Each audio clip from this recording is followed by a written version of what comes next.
Dans l'avion du CICR, nous volons de Kaboul à Mazar-e-Sharif. Pour Najmuddin, c'est un voyage plein d'émotions dans une région du pays profondément marquée par la guerre.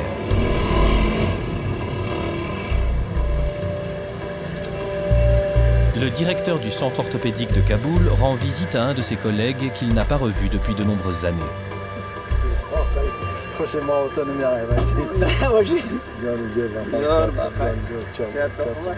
Cela fait plus de 30 ans que le CICR gère plusieurs centres orthopédiques en Afghanistan.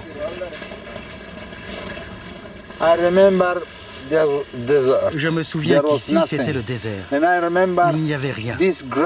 Je me souviens que cette herbe a été apportée ici en camion.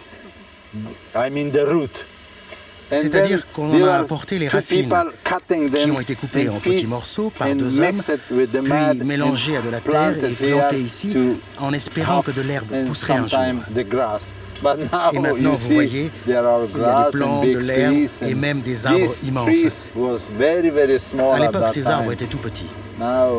C'est devenu un vrai jardin. Najmuddin et son collègue partent à la rencontre des patients. Dans l'épisode précédent, Najmuddin recevait des félicitations pour son intervention lors d'un congrès sur la chirurgie de guerre. En Colombie, Abraham Doblado soutenait une famille dont le fils avait été tué par un groupe armé.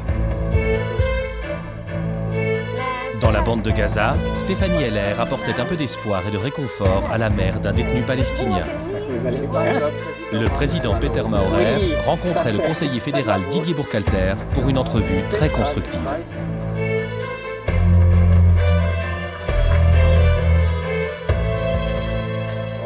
Le centre de Mazar-e-Sharif est géré par d'anciens patients. Le collègue de Najmuddin lui demande d'assister à une séance de thérapie avec une fillette atteinte d'un handicap moteur cérébral. L'objectif est de lui apprendre à enchaîner des mouvements simples. La fillette fait de petits progrès, qui restent toutefois limités.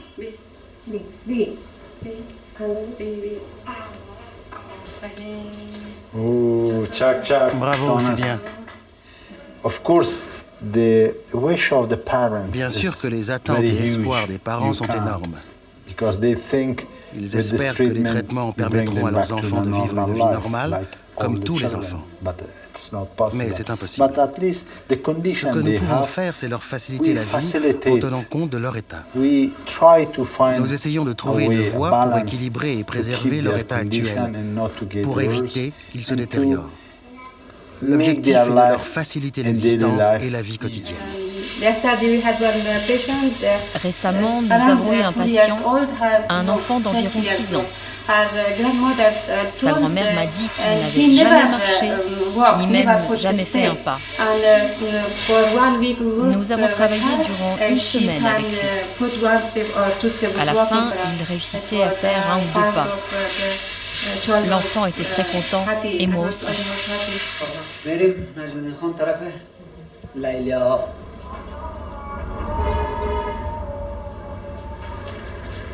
Nous partons faire une visite à domicile. En compagnie d'un physiothérapeute, nous quittons le centre pour nous rendre dans les quartiers défavorisés de la ville.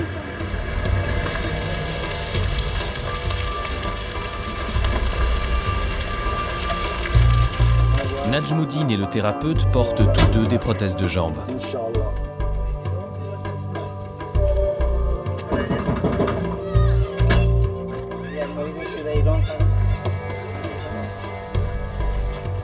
La famille chez laquelle nous arrivons vit dans une grande pauvreté.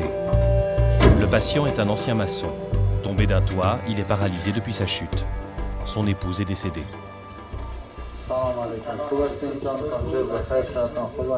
Cela fait 5 ans que le CICR s'occupe de ce père de famille. C'est la vraie vie. Voilà comment les gens vivent. Quel âge a ton fils aîné? 8 ans. Et ta fille, elle a quel âge? Ta fille? 6 ans. Ta fille a 6 ans. Oui, 6 ans. Le patient n'a pas de lit, il ne peut se le permettre. Il a des escarres et la chair est à vif. Le physiothérapeute vient régulièrement pour lui prodiguer des soins. C'est vraiment difficile. Ils ont une vie très rude. Vous savez, Les hôpitaux n'acceptent pas les gens comme lui. Là, on voit encore ces escarres, mais les plaies sont propres. Elles ne sont plus infectées. Mais il arrive parfois qu'au centre, nous recevions des gens chez qui on peut compter les os, tant leurs plaies sont profondes. Normalement, c'est le travail des hôpitaux de prendre en charge ce genre de cas. Ici, nous voyons comment les personnes défavorisées doivent vivre. Les paraplégiques souffrent fréquemment d'escarres parce qu'ils ne sentent plus leurs membres.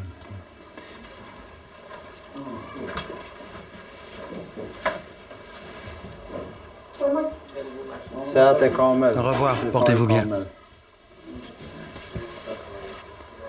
Voir une personne qui vit dans des conditions aussi misérables et qui mène une vie aussi rude me motive à avancer et à faire tout mon possible pour aider les gens.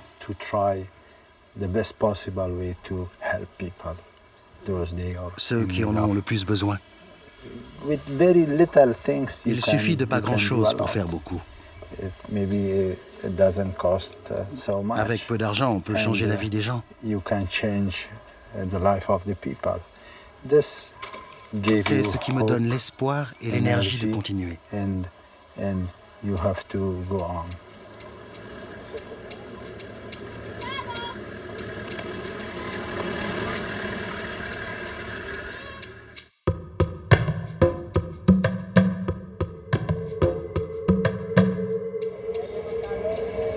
Abraham, le délégué du CICR en Colombie, part pour une mission à la rencontre d'une communauté indigène qui a été chassée de son village par des groupes armés.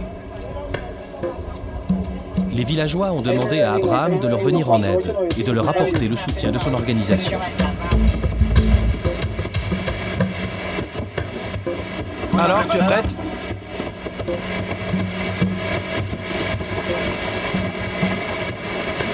Le trajet sur le fleuve Atrato dure plusieurs heures.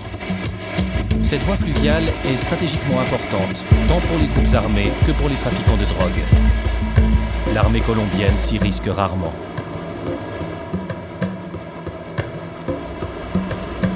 Dans cette région, les groupes armés rivaux prennent fréquemment la population en otage, quand ils ne les chassent pas directement de leurs terres. Les personnes concernées sont des Indiens qui appartiennent au groupe ethnique des Ambarakatio. Le village de Bella Vista les accueille temporairement dans la maison communale. Abraham est déjà venu les rencontrer une première fois pour définir leurs besoins. Entre-temps, il a organisé une distribution de vivres et de matériel pour ces 90 personnes. Bonjour. Bonjour à tous. Je suis content de vous revoir. Ma collaboratrice Diana va tout vous expliquer. Les noms ne sont pas très importants.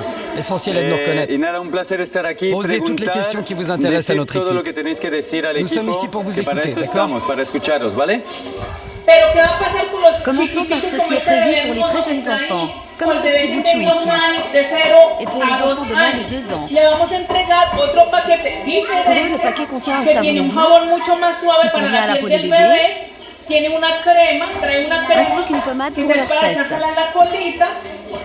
Cette pommade peut aussi s'appliquer dans la zone des parties génitales, qui peut être irritée par l'acidité de l'urine. Voilà pour la pommade. Il y a aussi un shampoing doux pour les petits. C'est un kit spécifique, un petit paquet spécialement destiné aux bébés. Le CICR ne peut soutenir ces indigènes que pour une durée limitée. Du coup, Abraham s'interroge sur le sens et l'efficacité de son action. Ça fait partie des frustrations que l'on a, les humanitaires, j'ai envie de dire tous les humanitaires, c'est se questionner sur, voilà, est-ce que ça a un sens ce qu'on est en train de faire ? Est-ce que ça va changer quelque chose ? Est-ce qu'on n'est pas là en train de boucher des trous ? Et de aussi faire en sorte que le conflit dure, parce que ce sont des questions éthiques. Je les oublie assez rapidement lorsque je suis en train de sauver des vies. Et là, je pense que la valeur ajoutée, on l'aperçoit et voilà. Pour moi, c'est l'instant présent. Si on arrive à assister des personnes, des femmes, des enfants qui ont faim, et on arrive à faire cela, leur donner un peu de sécurité, de protection, pour moi, ça justifie. Après, tous ces questionnements, je les ai évidemment en tête. Bella Vista est proche de l'équateur. alors la nuit tombe vite. Chacun s'efforce de donner un coup de main. La distribution des kits de survie fait partie du programme d'aide standard du CICR. Les paquets sont précieux pour les indigènes qui ont tout abandonné dans leur village, fuyant sous la menace des bandes armées. On est en train de contrôler la qualité des produits qu'on va distribuer et c'est très important de le faire parce qu'on a envie de distribuer des bonnes choses qui servent. Et Ave Maria.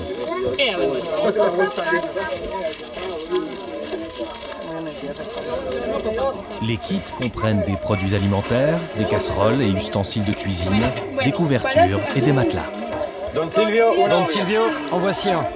Ma copine. Ma copine. Et voici mon autre copine. Vale. Les casseroles. Apportez-les à votre père.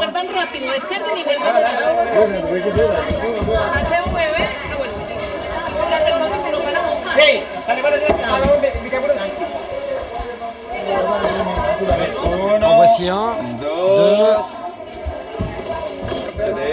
3, 4. La nourriture et les ustensiles de cuisine permettent de parer à l'urgence, du moins provisoirement. 6 et 7. Effectivement, là, une distribution, on a la satisfaction directement parce qu'on voit, on voit les gens contents, ils sont reconnaissants et ça répond à un besoin. Le travail est beaucoup plus frustrant. Donc j'espère que si un jour je change de travail, j'aurai un travail où j'aurai de la reconnaissance, de la satisfaction surtout. Mais je pense que j'aurai beaucoup de frustration comme j'en ai aussi des fois avec le CICR parce que c'est un travail de longue haleine.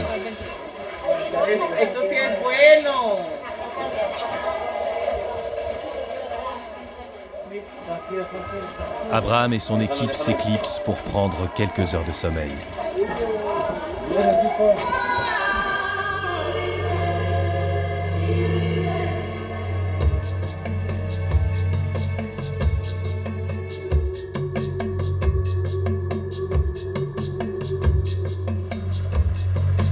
Nous sommes en route dans la province du Nord Kivu, au cœur d'une région ravagée par les conflits. Les affrontements, qui durent depuis une vingtaine d'années, auraient déjà fait plus de 6 millions de morts. Bienvenue. Comment ça va? Collaboratrice du CICR, Alice Massika dirige depuis 3 ans un programme d'encadrement destiné à d'anciens enfants soldats. Récemment arrivé en RDC, Mike Grun est délégué de protection et d'assistance. 43 garçons et 6 filles vivent dans ce centre de transit qui les aide à retrouver une vie normale. Pour leur sécurité, nous ne pouvons pas montrer leur visage. Bonjour. Bonjour. Et maintenant, encore plus fort.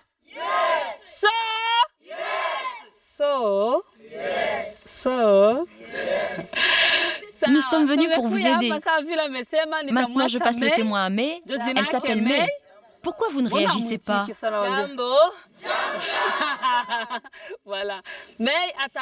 May va vous expliquer qui elle est et ce qu'elle fait ici. Moi, c'est May. J'habite à Goma maintenant, mais je viens des Pays-Bas, la Hollande. Et je suis ici avec Alice pour vous parler de nos activités Croix-Rouge, CICR et la Croix-Rouge, notre collègue, et aussi pour parler avec vous de votre retour, parce qu'on souhaite que vous tous, vous rentrez chez votre famille, dans votre communauté. Et c'est ça, c'est voilà pourquoi on est là. Il y a peu, ces jeunes se mettent encore la terreur dans les villages, armés de kalachnikovs et de bombes incendiaires. Même dans ce centre du CICR, ils risquent des représailles. D'autant plus qu'aux yeux de leurs anciens camarades soldats, ce sont des déserteurs.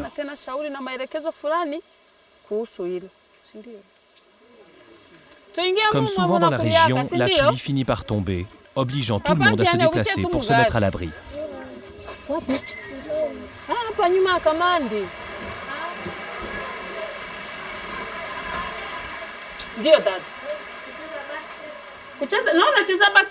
Ici, vous jouez au basket.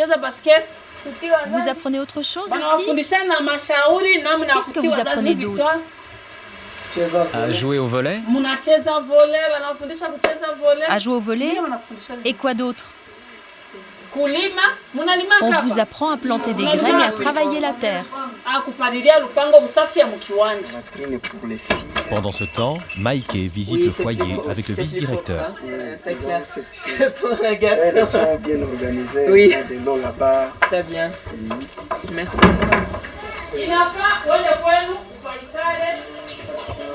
Dans le dortoir des garçons, chaque centimètre est compté.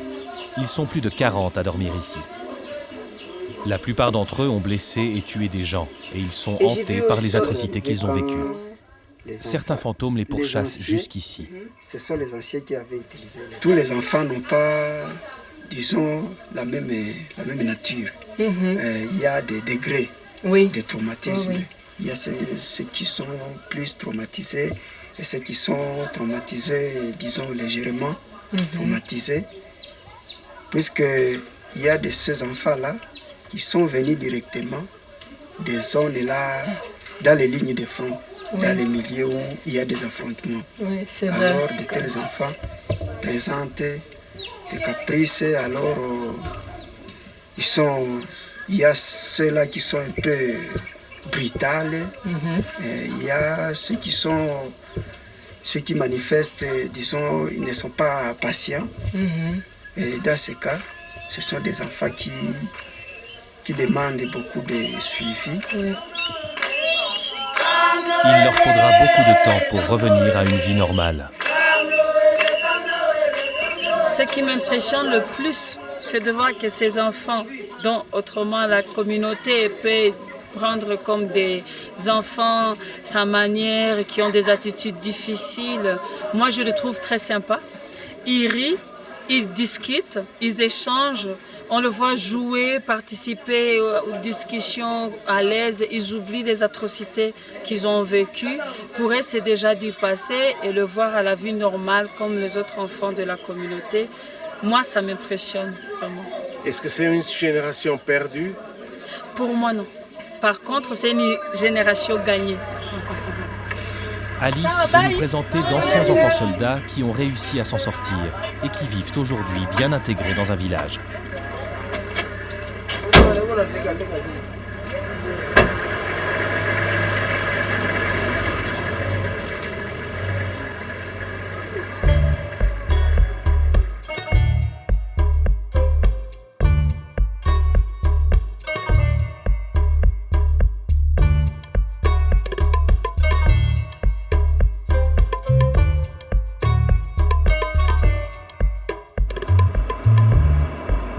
Il est 6 heures du matin. Stéphanie, la déléguée lausannoise et son équipe se rendent dans une des plus grandes prisons d'Israël. 800 hommes sont incarcérés ici, à Ramon, au milieu du désert du Negev. Les places de parking à l'ombre sont réservées, c'est ça? Je ne peux pas me garer ici? Cette prison héberge de nombreux condamnés à de longues peines originaires de Gaza. Comme plusieurs détenus palestiniens sont en grève de la faim, un médecin du CICR accompagne Stéphanie pour évaluer leur état de santé. Nous avons une autorisation de tournage et pouvons donc suivre Stéphanie dans la pièce qui a été mise à notre disposition pour les entretiens.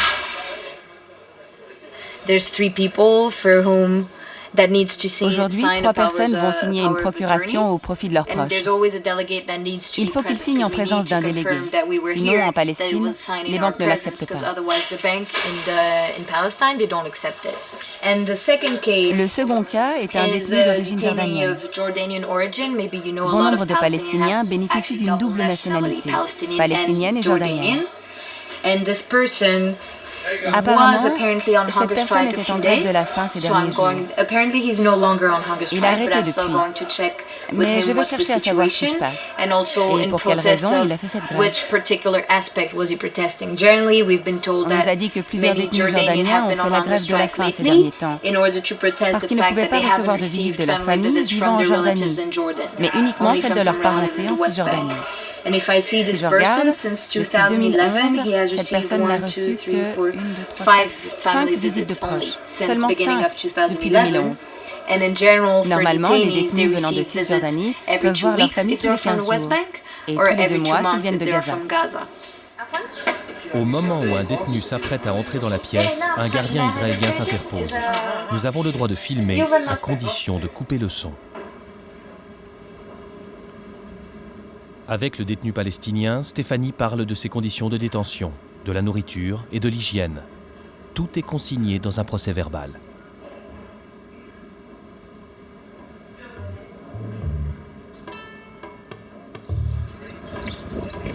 Cinq heures plus tard, les entretiens sont terminés et l'équipe s'apprête à rentrer à Tel Aviv. Stéphanie emporte les salamat, les messages oraux des détenus à leur famille.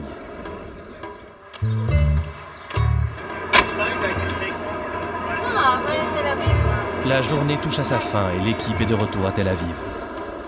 Chacun porte en lui le poids des rencontres avec les détenus et leurs histoires souvent douloureuses.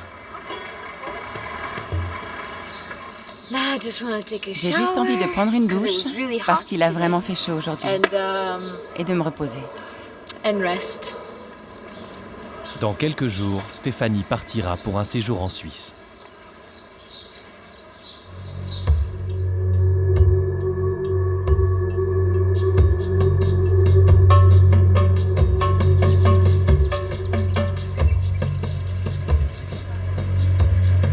Maïké et Alice sont en route pour la ligne de front de la région du Nord Kivu, où vivent de nombreux anciens enfants soldats. Pour empêcher qu'ils reprennent les armes, le CICR a mis en place des projets qui leur permettent d'avoir un travail.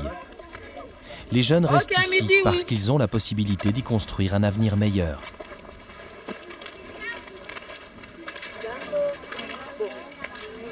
C'est notamment le cas grâce à cette boulangerie qui est l'attraction du village. Près de 20 jeunes y confectionnent différentes spécialités qui leur assurent un petit revenu. Unatenda uzisha wapi? Kumarshe. Ya marshe ya wapi? Unatenda uzisha kumarshe ya wapi? Je vais demander s'ils vont en faire quoi, s'ils vont en faire quoi la production. Ils disent qu'ils vont vendre. Alors je me dis, n'achète tunaweza uza. Nous rencontrons Lavi, enfant soldat depuis l'âge de 14 ans. Aujourd'hui, seule sa démarche de militaire le trahit encore. Il a 19 ans, il est marié et père d'un enfant. Nous étions simplement trop jeunes et nous étions stupides. Nous ne savions pas quoi faire. Mais une fois qu'on est membre d'un de ces groupes, on ne peut rien faire d'autre que d'exécuter des gens. Notre seule intelligence, c'était notre âme. Nous ne savions pas nous comporter correctement. On fumait du cannabis dès qu'on en avait l'occasion. On faisait simplement ce qui nous passait par la tête sans réfléchir. Personne ne nous en empêchait. Je vous donne... Les groupes armés ont aussi enrôlé des jeunes filles qui se présentaient à eux souvent par désespoir. Entre autres parce qu'elles n'avaient pas de quoi payer l'école. Quand on est arrivé chez les combattants, on s'est rendu compte que la vie avec eux était encore plus difficile que ce qu'on avait imaginé. Après un certain temps, on a réalisé qu'on préférait rentrer chez nous. La vie était difficile. Là-bas, il y avait des hommes qui nous prenaient pour femmes, juste comme ça, qu'on soit d'accord ou pas. C'est comme ça que j'ai eu mes 2 enfants. Au bout d'un certain temps, j'ai compris que je n'étais pas sur le bon chemin. Je me demandais comment j'allais pouvoir me sortir de là. Je réalisais que personne ne pouvait m'aider. Mais je ne supportais plus cette vie d'errance dans la forêt avec de jeunes enfants. Mais c'était dangereux de chercher à s'enfuir.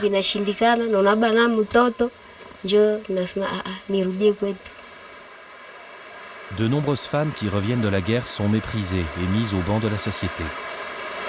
Non seulement elles ont été violées, mais on leur impute des crimes qu'elles n'ont pas commis.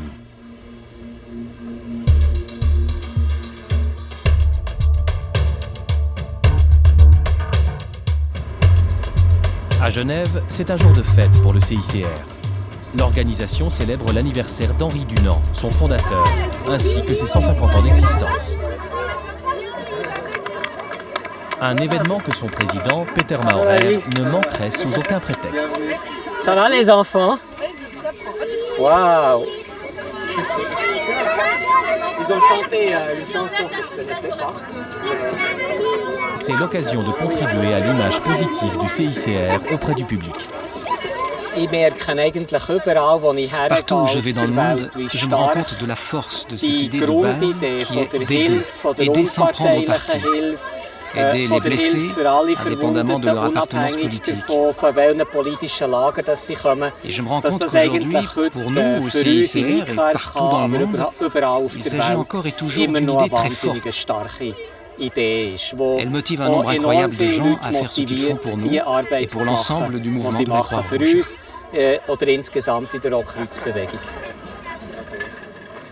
Peter Maurer aime le contact et sait être proche des gens.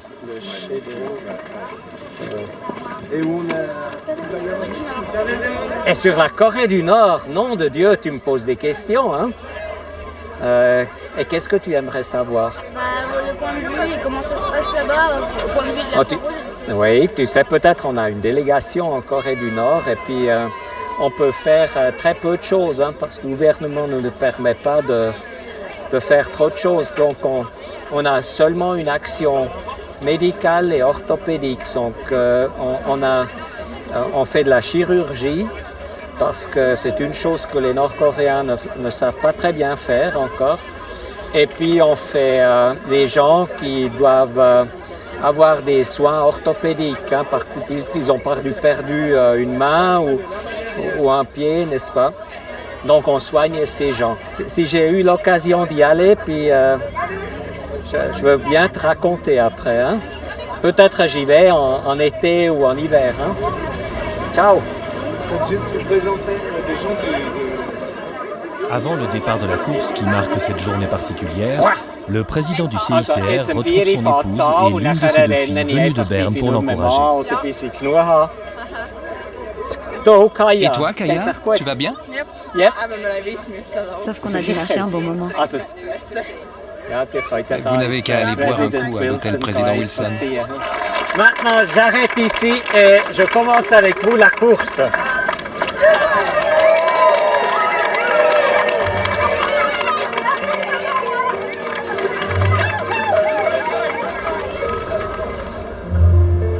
Stéphanie est de retour en Suisse pour une semaine. À Genève, elle a rendez-vous au siège du CICR pour faire le point sur son avenir professionnel et discuter des pays envisagés pour sa prochaine mission. C'est clair que j'aurais peut-être envie d'une mission un peu plus polyvalente, avec un peu plus d'activités, pas seulement de la détention. J'ai un peu mes vues sur la Syrie et l'Irak, mais après on verra quelles sont les possibilités. Ce qui m'intéresse plus, c'est vraiment le travail en soi plutôt que la destination. Mais c'est vrai que j'ai envie d'une hardship mission, quelque chose d'un peu plus, d'un contexte plus opérationnel et non, quelque chose de différent. Quand un nouveau délégué arrive à la moitié de sa première mission, il est d'usage de faire un bilan intermédiaire au siège central de l'organisation. C'est aussi une opportunité à saisir pour demander une nouvelle affectation, même si la décision finale doit tenir compte des besoins des différentes délégations. Pour faire entendre ses désirs, Stéphanie a élaboré une stratégie. Salut! Ça va? Ça va et toi? De retour? Oui, je mange du fromage. On va aller dans mon bureau directement? Ouais. D'accord. On va s'installer. Donc moi je suis content de te voir parce que ça me donne un peu l'occasion de faire un peu le tour d'horizon. Non mais tout positif en tout cas. Tout positif, c'est bien ça, on aime bien entendre ça. Non je me sens pas en tout cas je me sens pas essoufflée après ces 6 mois. Je sais qu'on dit normalement toujours quand on part pour 1 an, les premiers 6 mois c'est fabuleux parce que tout est nouveau, puis qu'après on a un peu le creux, puis après voilà. Mais là je me sens Comme j'ai pas l'impression que j'ai ma motivation qui a été affectée d'une manière ou d'une autre. Tu as déjà pu un peu discuter avec tes collègues, ils t'ont orienté sur des contextes ou des types d'activités qui te feraient plus... Typiquement, si on parle, alors après, comme je dis, il y a deux choses. Il y a des contextes qui m'intéressent plus, et puis après, il y a des profils aussi qui m'intéressent plus. En tout cas, la seule, je dirais, si j'ose parler d'exigence, seule exigence, si on peut dire comme ça, que j'aurais, c'est que ce soit un contexte arabophone. Pour le prochain. Rester dans le contexte arabophone. En tout cas, pour la prochaine, parce que justement, en étant basé à Tel Aviv et de devoir travailler en arabe, c'est difficile d'améliorer le niveau d'arabe. Parce que, justement, t'habites dans un endroit où les gens parlent une autre langue. Maintenant, j'ai commencé les cours d'hébreu. Mais c'est une autre langue et t'es pas en immersion dans la langue. Et c'est pour ça qu'avant de partir peut-être dans une autre région, j'aimerais vraiment que la prochaine mission, ça reste dans un contexte arabophone pour vraiment parfaitement asseoir le niveau et me dire ok, maintenant c'est bon, je peux faire 2 ans ailleurs et revenir. L'arabe, il est là et il est bien établi. C'est d'assurer qu'on a les profils correspondant aux exigences des délégations. Soit c'est parce qu'il y a une contrainte sécuritaire, il faut par exemple plus d'hommes que de femmes parce qu'il y a des accès ou des difficultés par rapport aux femmes à être acceptées. Des fois c'est le contraire, il y a des problématiques qui touchent plus les femmes et pour un homme ce sera difficile de pouvoir en discuter, donc il faut les femmes. Donc là c'est aussi un peu les délégations qui nous informent. Super. Merci infiniment. Bon retour, tu repars quand alors? Dimanche. Dimanche. Ouais. J'ai encore quelques fondues de prévues. Du fromage à rattraper. Du fromage à rattraper, oui. On va passer à droite, on va prendre sur l'escalier principal. Stéphanie espère avoir été entendue par sa hiérarchie.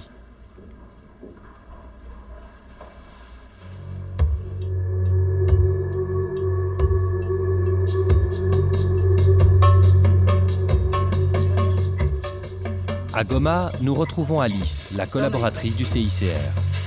Elle vit dans cette maison avec son mari et leurs 4 enfants.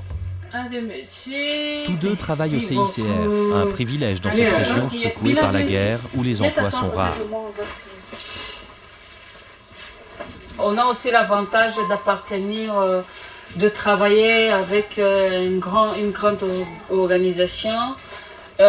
On n'a pas beaucoup à se fier aux rumeurs parce qu'il y a beaucoup plus de rumeurs qui font que les gens paniquent trop, il n'y a pas de précision. Donc nous, dans le cadre professionnel, on est rassuré par l'employeur. Moi, quand je serai grande, je ferai mon mariage à l'église. J'aurai 2 enfants seulement. Une fille et un garçon, je les aimerais beaucoup. Moi, je serai maman maîtresse. En famille, ce n'est pas toujours facile d'expliquer la situation aux enfants. C'est toi qui maîtrises, vas-y. On essaie de lui dire, oui, nous aussi, on est en train de subir ça, on ne comprend rien du tout, mais ça va s'arranger. Il y a des militaires qui sont sur le front, qui s'en chargent. Ce n'est pas des histoires pour les enfants. Il faut nous contenter de jouer ici, de jouir de la vie au quotidien, que tout va très bien, on est en sécurité. Mirka, viens, on va couper les choux. Viens, on va couper les choux avec maman. Tu viens ici. Non, dépose le téléphone. Donne le téléphone à papa d'abord. Les choux, dis les choux. Tu vas couper. Les choux. Allez, couper les choux, couper les choux, couper les choux. Fais comme Patty. La bonne humeur est un atout pour surmonter la violence alentour. Bravo Milka! Bravo ma chérie. Mais aujourd'hui tu n'as pas chanté.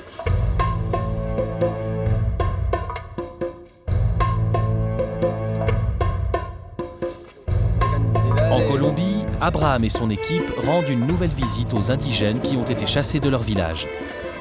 Bon nombre d'entre eux boivent de l'eau impure et souffrent de diarrhée.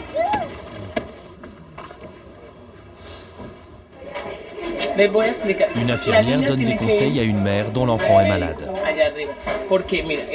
Cette fillette doit aller chez le médecin. On le voit parce que sa cage thoracique est très apparente. Ça signifie qu'elle a du mal à respirer. Comme elle a de la peine à respirer, elle ne peut ni boire, ni manger, ni dormir correctement. En plus, elle souffre de diarrhée. Ce garçon a une conjonctivite. D'ordinaire, ça ne pose pas de problème. Mais comme il y a une grande promiscuité entre les membres de cette communauté, le risque de contagion est très élevé. Il faut lui appliquer une pommade.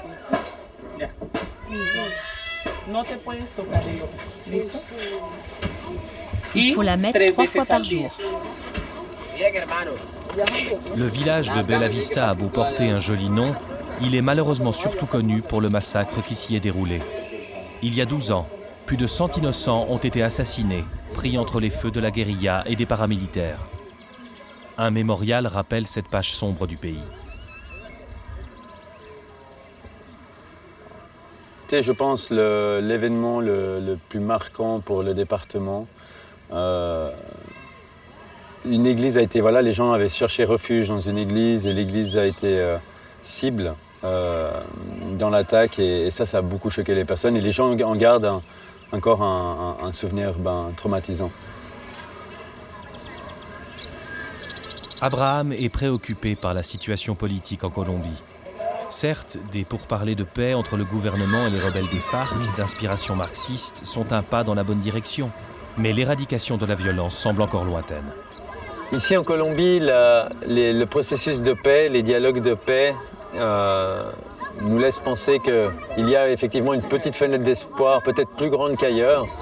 Maintenant, il y a d'autres défis. Ce n'est pas parce qu'il y a un accord de paix qui est signé que la fin de la violence en Colombie sera terminée. Et il reste encore beaucoup de problèmes, d'enjeux liés aux bandes criminelles, justement à ce que nous on appelle d'autres situations de violence interne. Et malheureusement, il y a beaucoup de personnes qui souffrent de cela ici en Colombie. Abraham s'est resté lucide.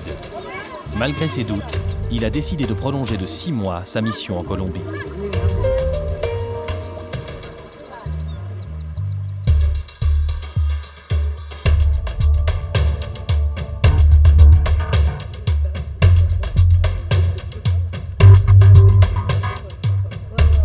À Lausanne, Stéphanie rend visite à sa mère, avec laquelle elle est très complice.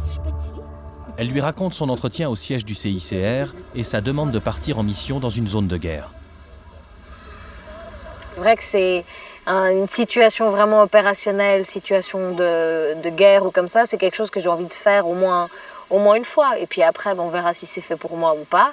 Mais c'est quelque chose que j'ai envie d'avoir fait au moins une fois dans ma vie. C'est vrai que la Syrie, j'aurais quand même quelques craintes.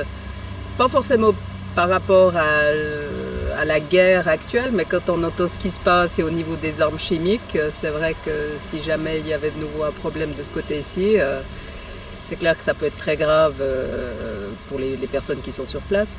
Maintenant, l'Irak, on entend aussi beaucoup de choses atroces à l'heure actuelle quant aux attentats. Voilà, mais enfin on verra, on ne va pas se faire du souci à l'avance. Au siège de Genève, le désir de Stéphanie a été entendu. Elle sait désormais que sa prochaine mission la conduira à Bagdad, en Irak. Un défi que la jeune femme de 28 ans s'impatiente de relever. Voilà. Peter Maurer est sur le point de partir pour une nouvelle mission. L'infatigable président, qui ne s'accorde que quelques heures de sommeil par nuit, s'apprête une nouvelle fois à rejoindre l'aéroport.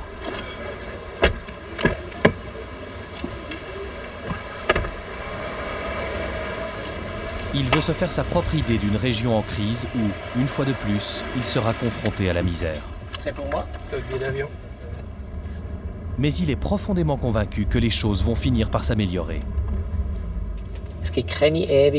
Aucune situation de guerre ne dure éternellement. Si on observe l'histoire de l'Europe, même la guerre de 100 ans a eu une fin. Je pense que tous ces pays ont non seulement un énorme potentiel de développement, mais qu'ils sont aussi parfaitement capables de trouver des solutions aux conflits qui les minent. Nous avons un rôle à jouer sur le plan de la stabilisation et de l'aide à la survie, pour créer un climat qui permette de prendre des décisions. Avec un engagement hors norme, Peter Maurer et les milliers de collaborateurs du CICR à travers le monde continueront leur travail pour assister les plus faibles dans les situations de conflit.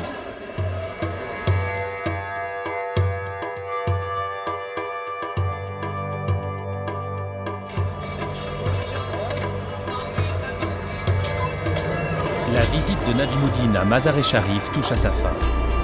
Avant de repartir, il se rend sur l'un des lieux de pèlerinage les plus importants d'Afghanistan, la Mosquée Bleue.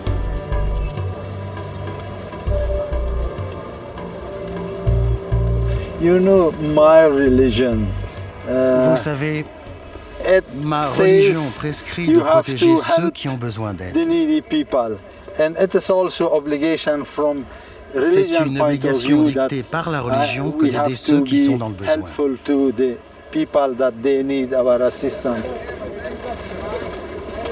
Depuis le retrait des forces internationales, la situation en Afghanistan est plus incertaine que jamais. Malgré tout, Najmuddin ne veut pas cesser de croire à une solution pacifique pour son pays. Nous espérons que nous serons capables un jour de vivre en paix dans notre pays et que nous pourrons vivre paisiblement les uns avec les autres. Nous voici entourés de colombes blanches.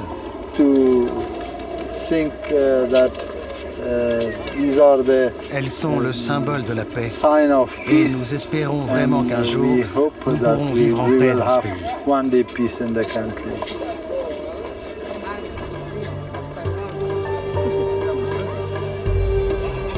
Pendant une année, nous avons eu le privilège d'accompagner des délégués de la Croix-Rouge internationale et de rencontrer de nombreux collaborateurs qui s'investissent quotidiennement pour soulager la misère. L'idéal d'Henri Dunant reste bien vivant, 150 ans après la fondation de l'organisation.